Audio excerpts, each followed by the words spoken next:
Hello. So today we are going to be looking at critical theory. I must say that the feminist theories that we've learned so far, Black feminist thought, intersectionality, Judith Butler's work, Nancy Fraser's work, all of that would also be characterized as critical theory. But critical theory is most closely associated with the Frankfurt School. Frankfurt School is so called because it was established as an institute for social research in Frankfurt in Germany in 1923. The people most associated with the Frankfurt School are Theodor Adorno, Max Horkheimer, and Marcuse, and these are the people we are going to be looking at in today's lecture. So let's begin. If I had to characterize what is the one central question that has driven the work of Adorno, Horkheimer, and Marcuse, that is the Frankfurt School, then it would be, why is humanity, instead of entering a truly human state, sinking into a new kind of barbarism? They are looking at the promise of enlightenment, the idea of enlightenment as moving towards progress, as moving towards liberty, as moving away from fear, as understanding knowledge, and moving away from unexplained myths, for example. So, despite the promise of enlightenment, it seems that humanity, and they're writing around the time of the Second World War, is not moving towards the progress that was promised. And so, they set out to figure out why that is so. They're most closely associated with Marxist thought. The institute I already mentioned was founded in 1923, the Institute of Social Research in Frankfurt. In 1930, Horkheimer becomes its director, and it shifts to a more interdisciplinary idea of critical theory. While Marxist ideas are still very central to the workings of the Frankfurt School, but one of the key things that Horkheimer brings in is that we cannot understand the issues of the contemporary society of those times without bringing in multiple disciplines, without bringing in literature, without bringing in media studies, without bringing in psychology, without bringing in political economy. So it fuses together. It's an interdisciplinary dialogue that is very, very productive at the Frankfurt School. Sadly, it doesn't last long in Frankfurt. In 1933, Hitler comes to power. He dismantles the whole institute. Before that, Horkheimer had managed to transfer the funding of the institute to Holland. So that gets saved, but the library does not. For example, Horkheimer and Adorno and Marcuse go into exile. Adorno first goes to UK and then to the United States. Horkheimer moves first to Columbia and then to other universities in United States, as does Marcuse. They move to United States and continue doing the work from there, also putting into critical thought the observations that they make with American society and the workings of capitalism in American society and media.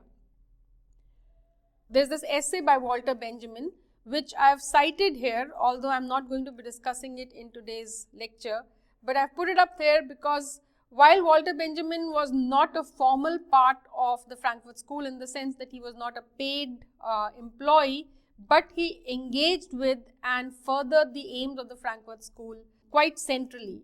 And this is also a very important essay, so I suggest that if any of you want to pursue more thinking in the direction of the Frankfurt School, then please read the work of art in the age of mechanical reproduction. Then I've listed a few other publications. Horkheimer's Traditional and Critical Theory, where he differentiates between what is traditional theory, which basically tries to explain, but critical theory also brings in the ideas of enlightenment, that is reason, in order to reflectively and critically look at where has enlightenment brought us.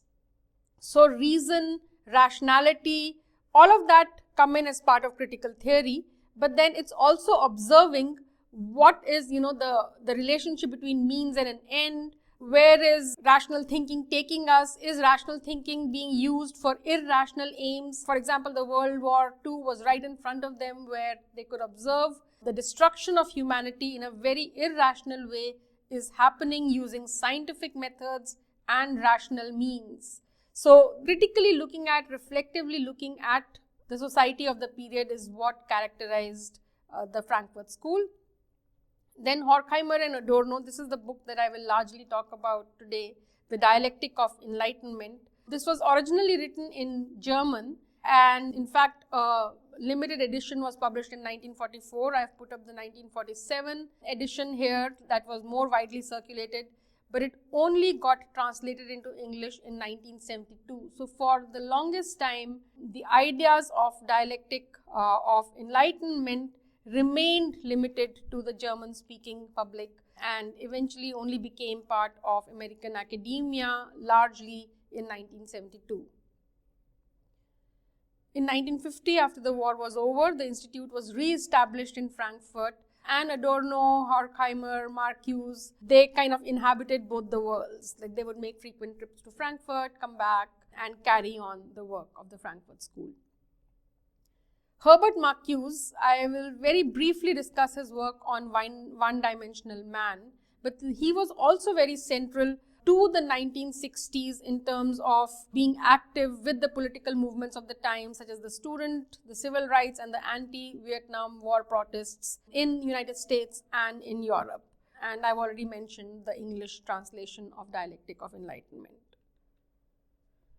So what is enlightenment? We've spoken about this in the early parts of this course, but let us look at the definitions that are given in, not so much definitions, but the explanations and discussion on them in the Dialectic of Enlightenment. So Adorno and Horkheimer write, enlightenment understood in the widest sense as the advance of thought has always aimed at liberating human beings from fear and installing them as masters. Enlightenment's program was the disenchantment of the world. In fact, very significant allusions to Weber's work over here. Remember, he also spoke about disenchantment of the world. It wanted to dispel myths, to overthrow fantasy with knowledge. Knowledge, which is power, knows no limits, either in its enslavement of creation or in its deference to worldly matters. Just as it serves all the purposes of the bourgeois economy, both in factories and in the battlefield, it is at the disposal of entrepreneurs regardless of their origins. Technology is the essence of this knowledge. It aims to produce neither concepts nor images, nor the joy of understanding, but method. Exploitation of the labor of others and capital. So here they are bringing in firstly how contemporary society has failed to bring about the promises of the Enlightenment, and largely they attribute it to the connection, the nexus, the power-knowledge nexus, in which technology is used as a medium and where technology becomes the prime driver such that what is supposed to free us ends up controlling us. So then they go back to looking at how enlightenment sought to free us from fear and to position us as the masters that it purported. The myths which fell victim to the enlightenment were themselves its products, they claim. Myths sought to report, to name, to tell of origins, but therefore also narrate, record, and explain. So enlightenment uses knowledge and technology to have an explanatory power. Myths also had the same explanatory power, and in some ways both myth and enlightenment ideas sought to free us from the fear, right? So they're drawing corollaries between enlightenment and myths. This tendency was reinforced by the recording and collecting of myths. From a record, this soon became a teaching. Each ritual contains a representation of how things happened and of the specific purposes which is to be influenced by magic. The juridical structure of language and politics constitute the contemporary field of power. Hence, there is no position outside this field, but only a critical genealogy of its own legitimating practices. In that sense, in myth becoming the structure of power through which we explain the world and live in the world, similarly, here language and judicial practices and the nature of politics become that outside which it is not possible to think, to be.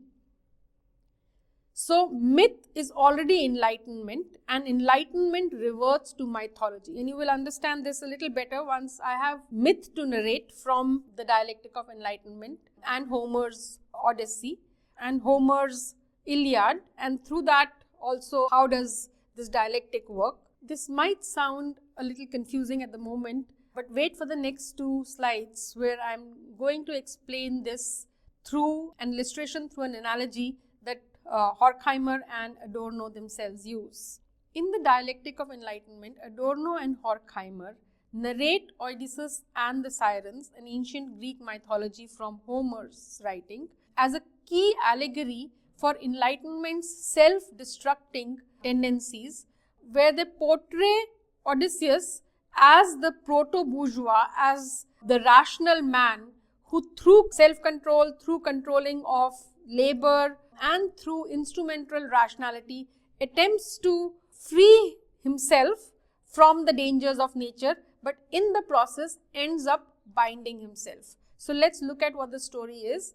It talks about this journey that Odysseus is making across the oceans, and he's been warned of these half-bird, half-woman creatures called the Sirens, who sing so beautifully and melodiously that anyone is drawn to that particular island and then devoured. So nobody is able to cross that bit without getting enamored by these enchanting voices, but in the process losing their life. So Odysseus, when he's crossing that part, he covers the ears of the boat's people using wax, beeswax, and then asks them to bind him to the pole of the boat, because he doesn't want to not hear them. He wants to hear them. He doesn't want to kind of give in to the attraction and then go on to that island and lose his life. So he's navigating here between the desire to still engage with that melodious music, to get the pleasure,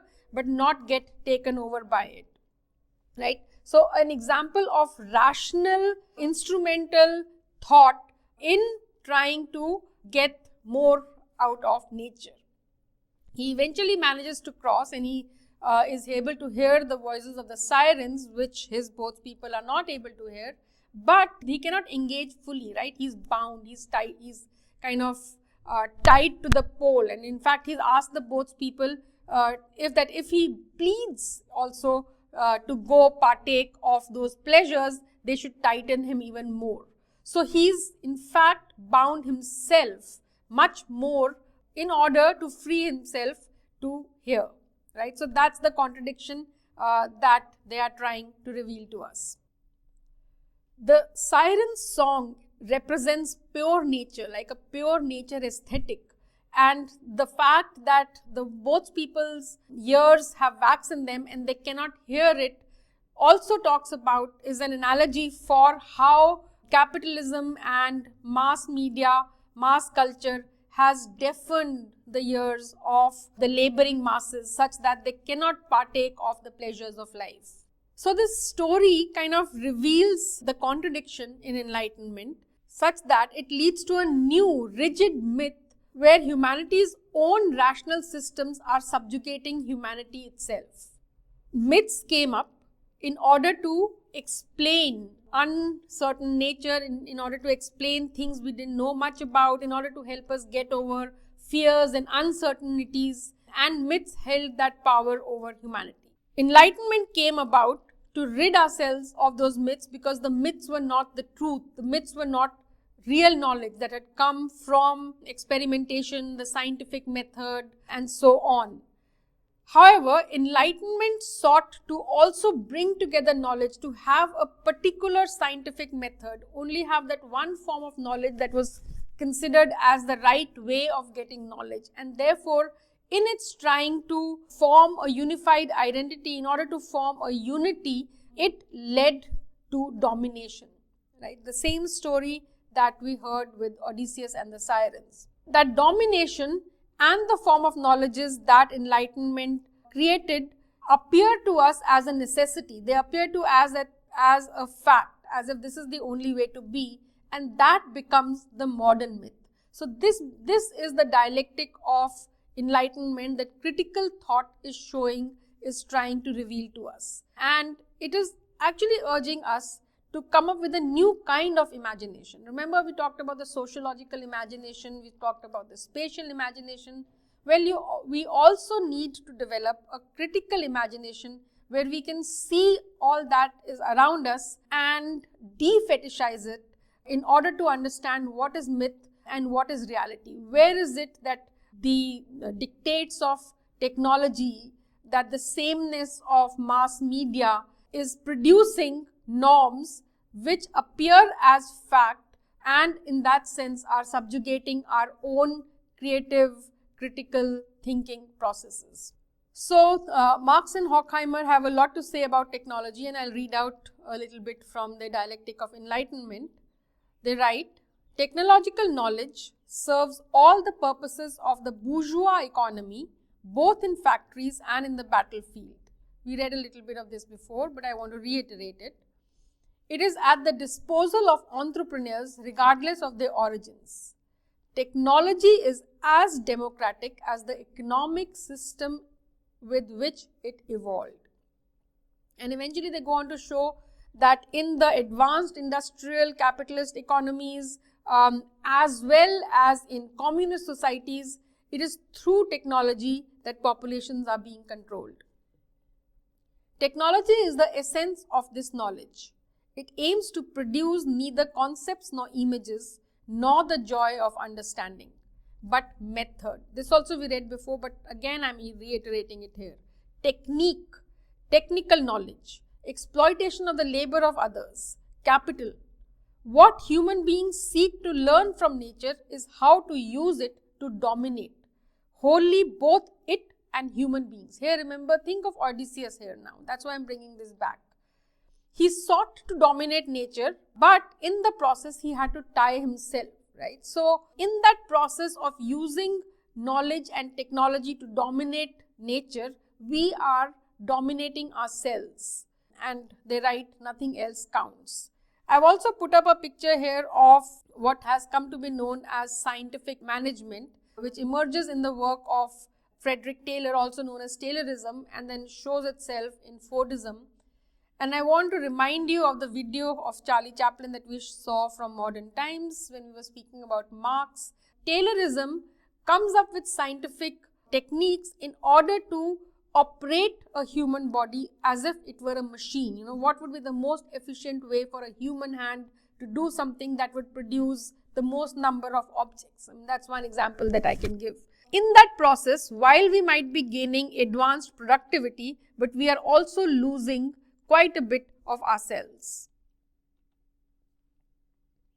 This sentence also from the Dialectic of Enlightenment, in the mastery of nature, there is enslavement to nature that persists, is also a very critical one where they are looking at, I've put up this picture here of landslides from Himachal Pradesh with all our technological innovations, with the emergence of concrete, for example, and with the greed for more and more real estate, more and more property, increasing tourism. We've believed that we have conquered nature and so we can build vast, wide roads, major multi-story buildings, but ignoring that nature's force is also very, very powerful, and in that process we have led to enslavement of ourselves to nature, because there is a lot of destruction that happens in a landslide that occurs. So to that, Adorno and Horkheimer also write, the gifts of fortune themselves become elements of misfortune, sadly shown in this particular image that I have in front of you.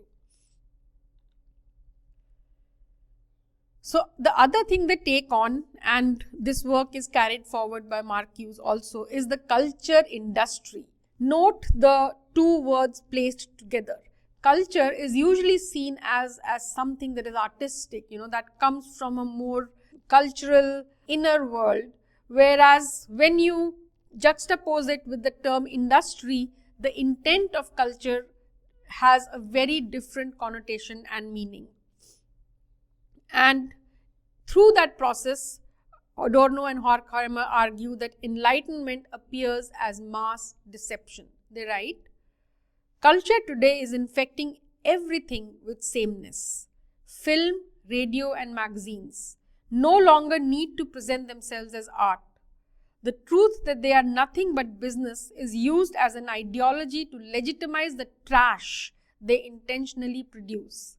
They call themselves industries, and the published figures of their directors' income quell any doubts about the social necessity of their finished products. It is not to open your minds to new thoughts, to new ideas.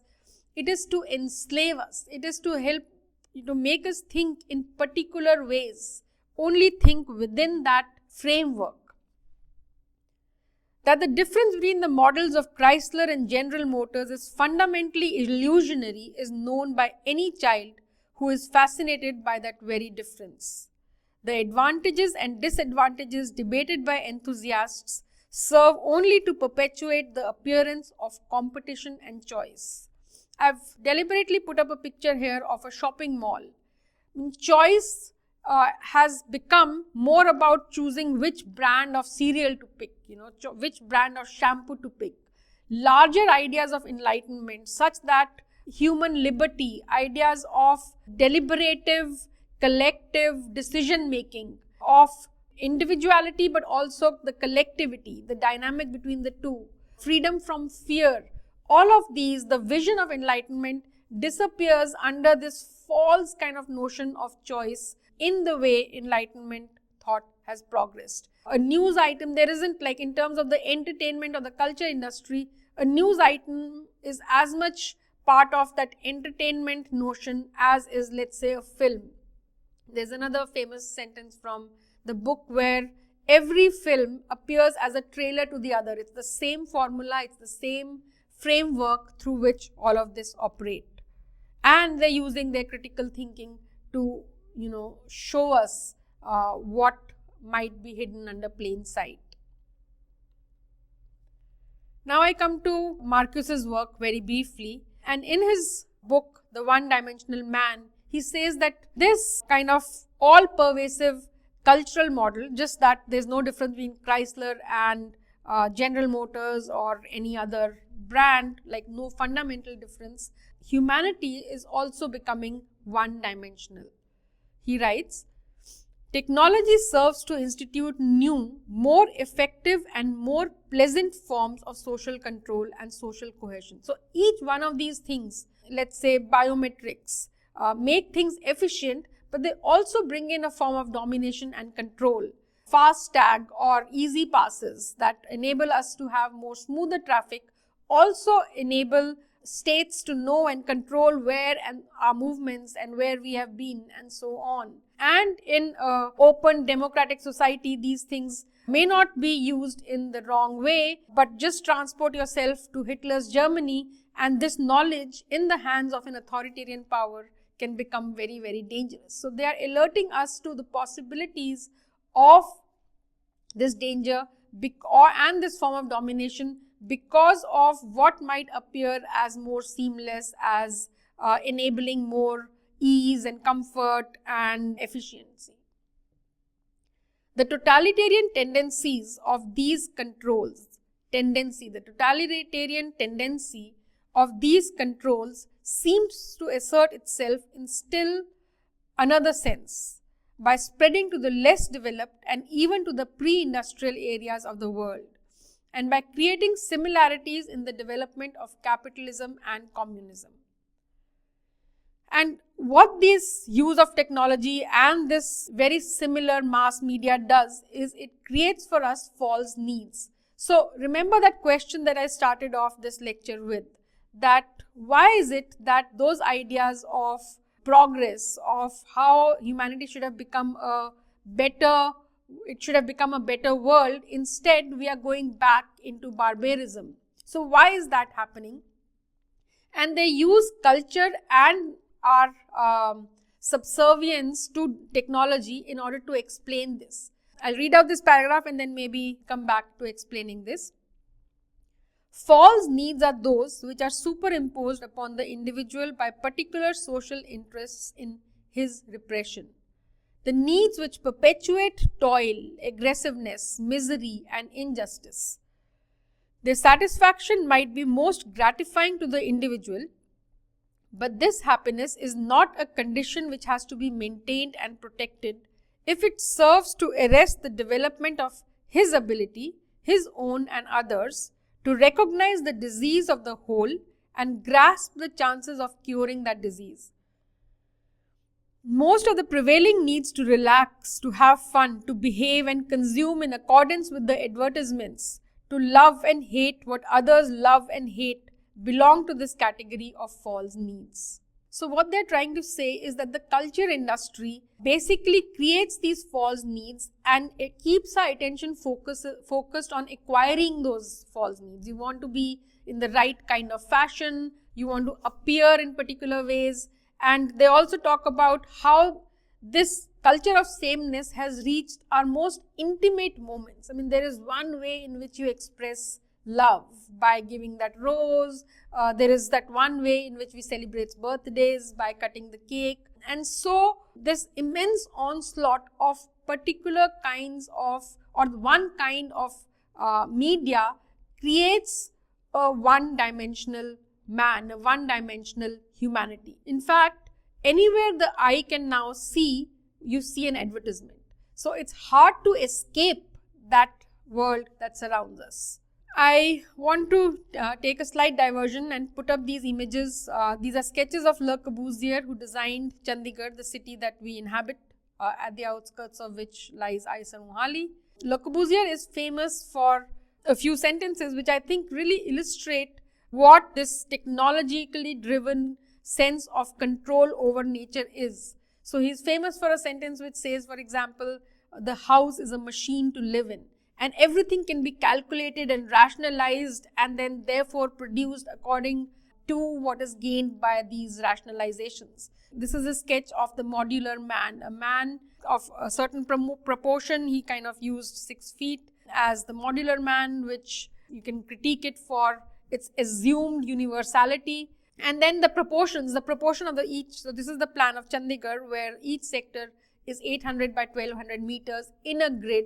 The roads are in a straight line because, again, Corbusier famously said that only donkeys walk in a wayward line. Man needs to walk in a straight line. So there's this sense of control. There is this sense of technologically driven ways of being which exercise a certain power over us and constitute the kind of knowledge claims or knowledges that again structure our lives in particular ways. I won't spend too much time over this, but I just felt that this was a good example to narrate that kind of control that we see around us as it shows up in urban planning, urban design, and in general in the creation of the environments that we inhabit.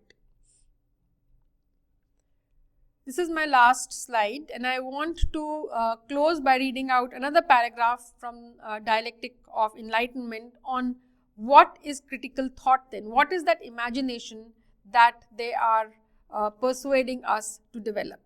They write, critical thought requires us to take up the cause of the remnants of freedom, of tendencies towards real humanity, even though they seem powerless in the face of great historical trend. What matters today is to preserve and disseminate freedom, rather than to accelerate, however indirectly, the advance towards the administered world of government, state, and corporate bureaucratic manipulation and control. So, in order to see how technology or certain forms of control are creating only particular socialities possible, that's the kind of imagination they're asking us to do. Let me give another very brief example to explain that. Many of us have started using softwares to do a lot of our work, right? In architecture, we use AutoCAD. I was trained as an architect when we would draw with hand, and a whole lot of different kinds of lines and different kinds of ways of drawing, sketching, getting to ideas was possible on paper. I'm not saying that technology is limiting. In fact, it has really enhanced efficiency and is able to do a lot more things than one could do by hand. But in terms of the creative process, it also limits us. Whatever is possible on AutoCAD is what architects are able to do now, right? So unless one is challenging is trying to go beyond it and finding newer ways to conceptualize. And this can be said for a whole lot of different ways in which technology frames our life. I leave you here with these thoughts, and I hope you will also think critically, develop this critical imagination, and bring that to your understanding of social relations that you inhabit. Thank you.